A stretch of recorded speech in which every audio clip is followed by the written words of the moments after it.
working in the future. And a lot of people will judge this conversation and others you've done and so on in the present, and that doesn't matter. You know why I apologize, why I say I'm sorry to the Jewish people that I hurt? It's not about, like I said, I'm not going to hold this apology hostage, right? Obviously it's about God, but God is everything, right? So what's the point of even having language and being, you can't engineer if you say God, right? It's like, God asks us to be judgmental so that you become, if you're a doctor, right? It's your judgment that saves grandma, right? And God puts that in this, like we have God inside us. We're a piece of God also, right? So I'm going to go specific to a person.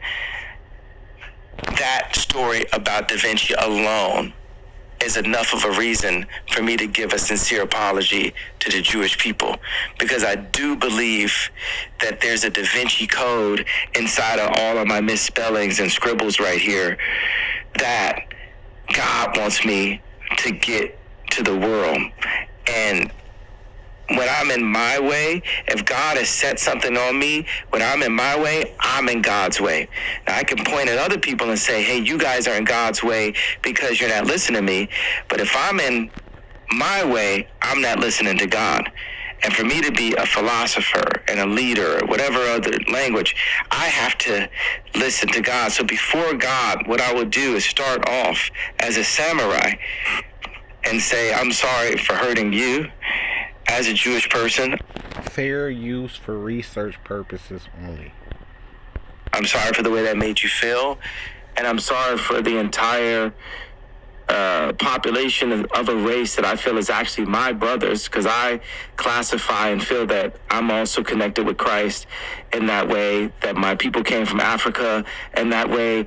And I can't say it's this exact teaching or that exact teaching, but I feel that there's an important, the sons of Abraham, however we want to word it, right? For us to come together and bring our different talents together to serve God collectively.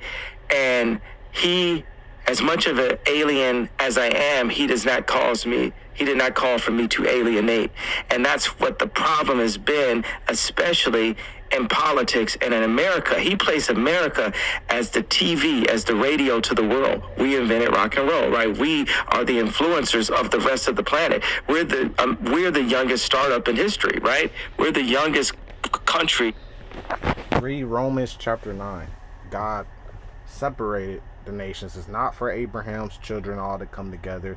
The Lord clearly, through Apostle Paul and the Romans chapter 9, it's clearly stated that he chose a certain seed, certain bloodline, which goes through Abraham, Isaac, not Ishmael. Read Galatians chapter 4, right? Abraham, Isaac, Jacob, right? So you got to come through Abraham. He had a son Isaac, not Ishmael. Ishmael was cast out. Then through Isaac, you have to go to Jacob, and Esau sold his birthright, right? So it's just that simple. So this is officially Kanye West folding. This is why I never got really hyped up about this. Yeah, the Lord can use man to put things out there, but there's bigger things that's coming. I just believe this is all just a little forerunner for the real thing when they come up against the Hebrew Israelites, which is Matthew 24, you should be hated of all nations for my name's sake. So it's just a forerunner for what's about to come, so this is an official fold. And we've seen this time and time with Nick Cannon, with a lot of different men. What's the football player, Cam Newton, we've seen plenty of people, where they come out, they say something, and then eventually they fold, but the ones that's not going to fold is the elect of Israel, With that, I'm going to say salvation to the elect, Sean. Fair use, research purposes only.